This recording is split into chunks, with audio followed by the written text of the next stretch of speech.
Hi, I'm Leah. I'm a librarian at the Keshe-Goodman Public Library, and I'm so glad you've joined me today for Chapter 16 of Anne of Green Gables by Lucy Maud Montgomery as part of Halifax Public Library's virtual library.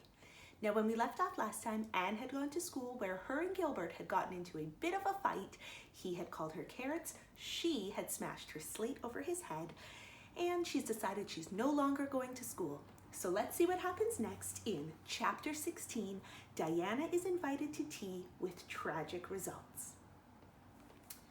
October was a beautiful month at Green Gables when the birches in the hollow turned as golden as sunshine and the maples behind the orchard were royal crimson and the wild cherry trees along the lane put on the loveliest shades of dark red and bronzy green while the fields sunned themselves in aftermaths. Anne reveled in the world of color around her. "Oh, Marilla," she exclaimed one Saturday morning, coming dancing in with her arms full of gorgeous boughs. "I'm so glad I live in a world where there are Octobers. It would be terrible if we just skipped from September to November, wouldn't it? Look at these maple branches. Don't they give you a thrill? Several thrills? I'm going to decorate my room with them." "Messy things," said Marilla, whose aesthetic sense was not noticeably developed. "You clutter up your room entirely too much with out-of-doors stuff, Anne. Bedrooms were made to sleep in." "Oh, and dream in too, Marilla. And you know one can dream so much better in a room where there are pretty things. I'm going to put these boughs in the old blue jug and set them on my table." "Mind you don't drop leaves all over the stairs then. I'm going to a meeting of the Aid Society at Carmody this afternoon, Anne, and I won't likely be home before dark. You'll have to get Matthew and Jerry their supper, so mind you don't forget to put the tea to draw until you sit down at the table as you did last time." "It was dreadful of me to forget," said Anne apologetically. "But that was the afternoon I was trying to think of a name for Violet Vale, and it crowded other things out. Matthew was so good. He never scolded a bit. He put the tea down himself and said we would wait a while as well as not. And I told him a lovely fairy story while we were waiting, so he didn't find the time long at all. It was a beautiful fairy story, Marilla. I forgot the end of it, so I made up an end all myself, and Matthew said he couldn't tell where the join came in." "Matthew would think it all right, Anne, if you took a notion to get up and have dinner in the middle of the night. But you keep your wits about you this time, and I don't really know if I'm doing right. It may make you more addlepated than ever. But you can ask Diana to come over and spend the afternoon with you and have tea here." "Oh, Marilla!" Anne clasped her hands. "How perfectly lovely! You are able to imagine things after all, or else you'd never have understood how I've longed for that very thing. It will seem so nice and grown-uppish. No fear of my forgetting to put the tea to draw when I have company. Oh, Marilla, can I use the rosebud spray tea set?" "No, indeed. The rosebud tea set. Well, what next? You know I never use that except for the minister or the aides. You'll put down the old brown tea set. But you can open the little crock of cherry preserves. It's time it was being used anyhow. I believe it's beginning to go. And you can cut some fruitcake and some of those cookies and snaps. I can just imagine myself sitting down at the head of the table and pouring out the tea," said Anne, shutting her eyes ecstatically, "and asking Diana if she takes sugar. I know she doesn't, but of course I'll ask her just as if I didn't know. And then pressing her to take another piece of fruitcake and another helping of preserves. Oh, Marilla, it's a wonderful sensation just to think of it. Can I take her in the spare room to lay off her hat when she comes, and then into the parlor to sit?" "No, the sitting room will do for you and your company. But there's a bottle half full of raspberry cordial that was left over from the church social the other night. It's on the second shelf of the sitting room closet, and you and Diana can have it if you'd like, and a cookie to eat with it along in the afternoon, for I dare say Matthew will be late coming in to tea since he's hauling potatoes to the vessel." Anne fled down to the hollow past the Dryad's Bubble and up the spruce path to Orchard Slope to ask Diana for tea. As a result, just after Marilla had driven off to Carmody, Diana came over dressed in her second best dress and looking exactly as it is proper to look when asked out to tea. At other times, she was wont to run into the kitchen without knocking, but now she knocked primly at the front door, and when Anne, dressed in her second best, as primly opened it, both little girls shook hands as gravely as if they had never met before. This unnatural solemnity lasted until just after Diana had been taken to the east gable to lay off her hat, and then had sat for 10 minutes in the sitting room, toes in position. "How is your mother?" inquired Anne politely, just as if she had not seen Mrs. Barry picking apples that morning, in excellent health and spirits. "She is very well, thank you. I suppose Mr. Cuthbert is hauling potatoes to the Lily Sands this afternoon, is he?" said Diana, who had ridden down to Mr. Harmon Andrews that morning in Matthew's cart. "Yes, our potato crop is very good this year. I hope your father's potato crop is good too." "It is fairly good, thank you. Have you picked many of your apples yet?" "Oh, ever so many," said Anne, forgetting to be dignified and jumping up quickly. "Let's go out to the orchard and get some of the red sweetings, Diana. Marilla says we can have all that are left on the tree. Marilla is a very generous woman. She said we could have fruitcake and cherry preserves for tea. But it isn't good manner to tell your company what you're going to give them to eat, so I won't tell you what she said we are going to drink. Only it begins with an R and a C and it's bright red color. I love bright red drinks, don't you? They taste twice as good as any other color." The orchard, with its great sweeping boughs that bent to the ground with fruit, proved so delightful that the little girls spent most of the afternoon in it, sitting in a grassy corner where the frost had spared the green and the mellow autumn sunshine lingered warmly, eating apples and talking as hard as they could. Diana had much to tell Anne of what went on in school. She had to sit with Gertie Pye and she hated it. Gertie squeaked her pencil all the time and it just made her, Diana's, blood run cold. Ruby Gillis had charmed all her warts away, true's you live, with a magic pebble that old Mary Joe from the creek gave her. You had to rub the warts with the pebble and then throw it away over your left shoulder at the time of the new moon and the warts would all go. Charlie Sloane's name was written up with M. White's on the porch wall and M. White was awful mad about it. Sam Bolter had sassed Mr. Phillips in class and Mr. Phillips whipped him and Sam's father came down to the school and dared Mr. Phillips to lay a hand on one of his children again. And Mattie Andrews had a new red hood and a blue crossover with tassels on it. And the airs she put on about it were perfectly sickening. And Lizzie Wright didn't speak to Mamie Wilson because Mamie Wilson's grown-up sister had cut out Lizzie Wright's grown-up sister with her bow. And everyone missed Anne so and wished she'd come to school again. And Gilbert Blythe, but Anne didn't want to hear about Gilbert Blythe. She jumped up hurriedly and said, "Suppose they go in and have some raspberry cordial." Anne looked on the second shelf of the room pantry, but there was no bottle of raspberry cordial there. Search revealed it way back on the top shelf. Anne put it on a tray and set it on the table with a tumbler. "Now please help yourself, Diana," she said politely. "I don't believe I'll have any just now. I don't feel as if I wanted any after all those apples." Diana poured herself out a tumblerful, looked at its bright red hue admiringly, and sipped it daintily. "That's awful nice raspberry cordial, Anne," she said. "I didn't know raspberry cordial was so nice." "I'm real glad you like it. Take as much as you want. I'm going to run out and stir the fire up. There are so many responsibilities on a person's mind when they're keeping house, isn't there?" When Anne came back from the kitchen, Diana was drinking her second glassful of cordial, and being entreated thereto by Anne, she offered no particular objections to the drinking of a third. The tumblerfuls were generous ones, and the raspberry cordial was certainly very nice. "The nicest I ever drank," said Diana. "It's ever so much nicer than Mrs. Lynde's, although she brags of hers so much. It doesn't taste a bit like hers." "I should think Marilla's raspberry cordial would probably be much nicer than Mrs. Lynde's," said Anne loyally. "Marilla is a famous cook. She's trying to teach me to cook, but I assure you, Diana, it is uphill work. There's so little scope for imagination in cookery. You just have to go by rules. The last time I made a cake, I forgot to put the flour in. I was thinking the loveliest story about you and me, Diana. I thought you were desperately ill with smallpox, and everyone deserted you, but I went boldly to your bedside and nursed you back to health. And then I took the smallpox and died, and I was buried under those poplar trees in the graveyard, and you planted a rose bush by my grave and watered it with your tears, and you never forgot the friend of your youth who sacrificed her life for you. Oh, it was such a pathetic little tale, Diana. The tears just rained down over my cheeks while I mixed the cake.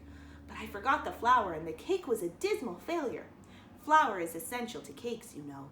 Marilla was so very cross, and I don't wonder. I'm a great trial to her. She was terribly mortified about the pudding sauce last week. We had a plum pudding for dinner on Tuesday, and there was half the pudding and a pitcher full of sauce left over. Marilla said there was enough for another dinner and told me to set it on the pantry shelf and cover it.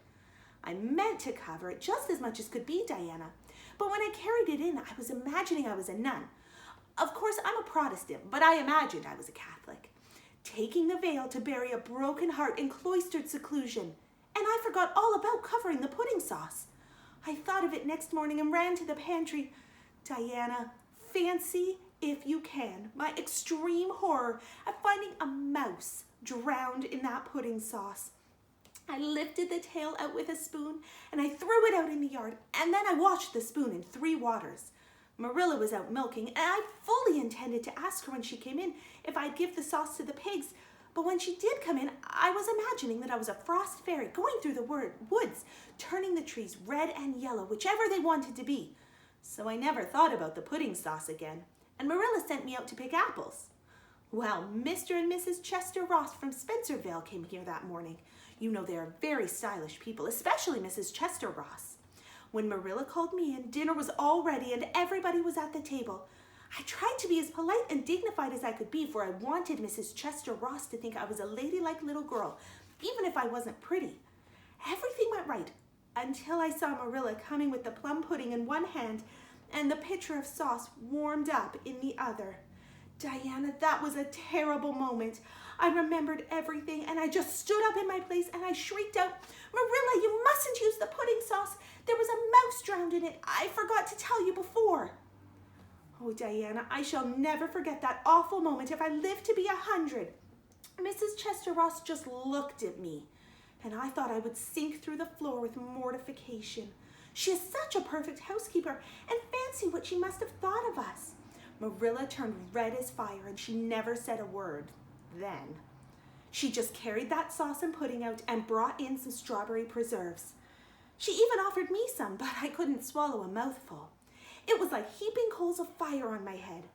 After Mrs. Chester Ross went away, Marilla gave me a dreadful scolding. "Why, Diana, what is the matter?" Diana had stood up very unsteadily. Then she sat down again, putting her hands to her head. I'm awful sick," she said a little thickly. I must go right home." "Oh, you mustn't dream of going home without your tea," cried Anne in distress.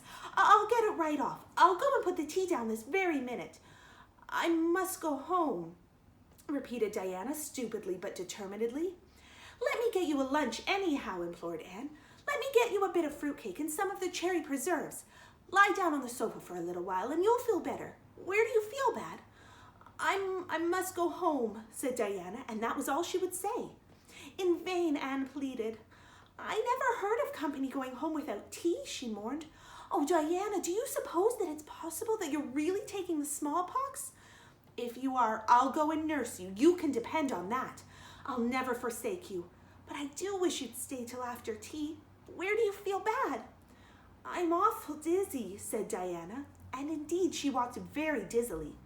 Anne, with tears of disappointment in her eyes, got Diana's hat and went with her as far as the Barry yard fence. Then she wept all the way back to Green Gables, where she sorrowfully put the remainder of the raspberry cordial back into the pantry and got tea ready for Matthew and Jerry with all the zest gone out of the performance.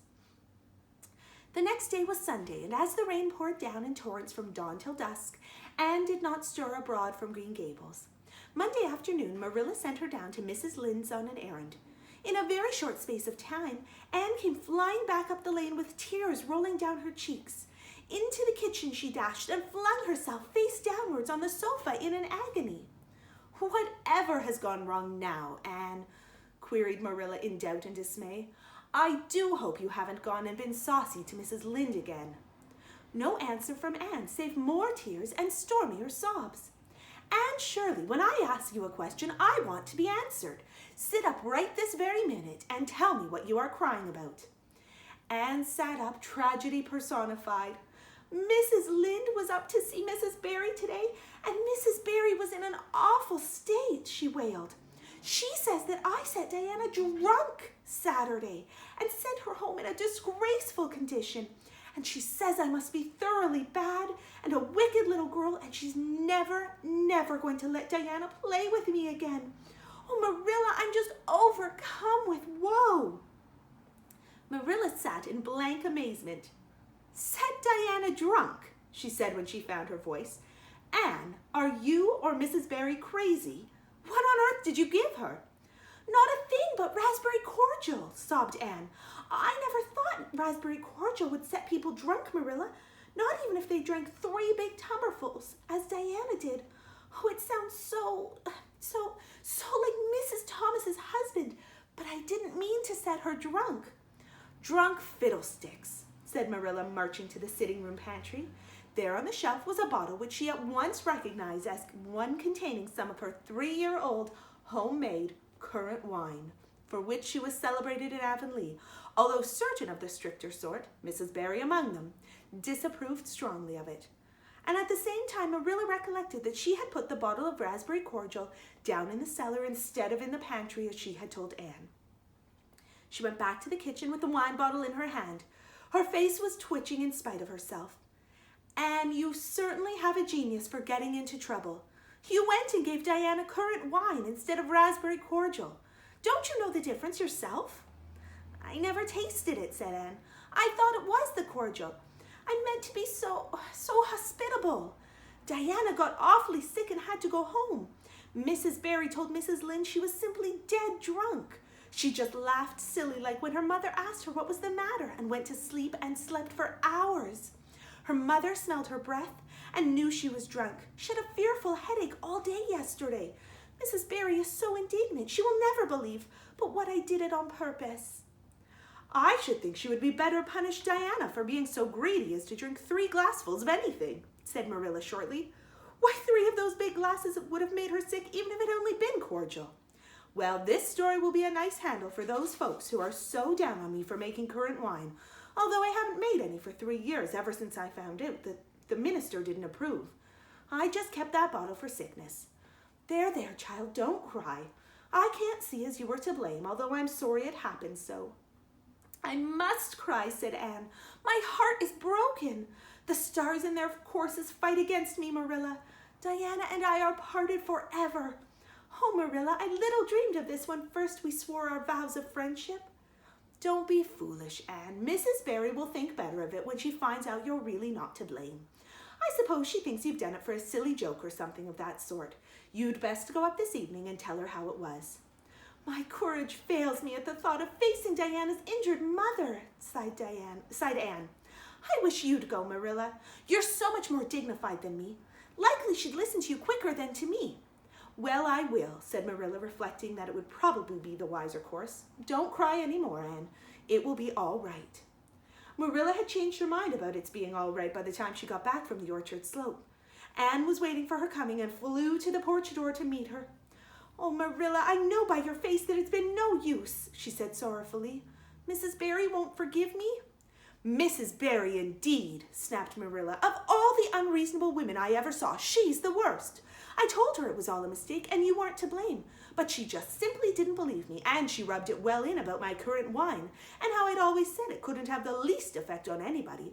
I just told her plainly that currant wine wasn't meant to be drunk 3 tumblerfuls at a time, and that if a child I had anything to do with was so greedy, I'd sober her up with a right good spanking. Marilla whisked into the kitchen, grievously disturbed, leaving a very much distracted little soul in the porch behind her. Presently, Anne stepped out bareheaded into the chill autumn dusk. Very determinedly and steadily, she took her way down through the sere clover field, over the log bridge, and up through the spruce grove, lighted by a pale light moonlight hanging low over the western woods. Mrs. Barry, coming to the door in an answer to a timid knock, found a white-lipped, eager-eyed suppliant on the doorstep. Her face hardened. Mrs. Barry was a woman of strong prejudices and dislikes, and her anger was of the cold, sullen sort of which is almost hardest to overcome.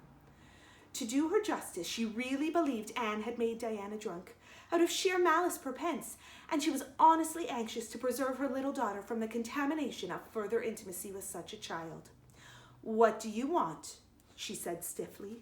Anne clasped her hands. Oh, Mrs. Barry, please forgive me.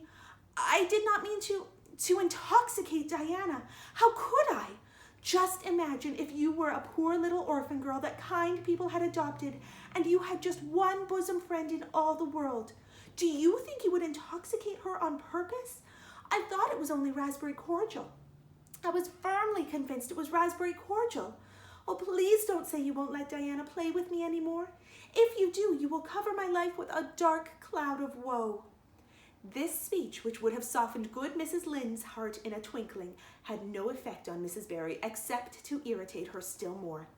She was suspicious of Anne's big words and dramatic gestures, and imagined that the child was making fun of her.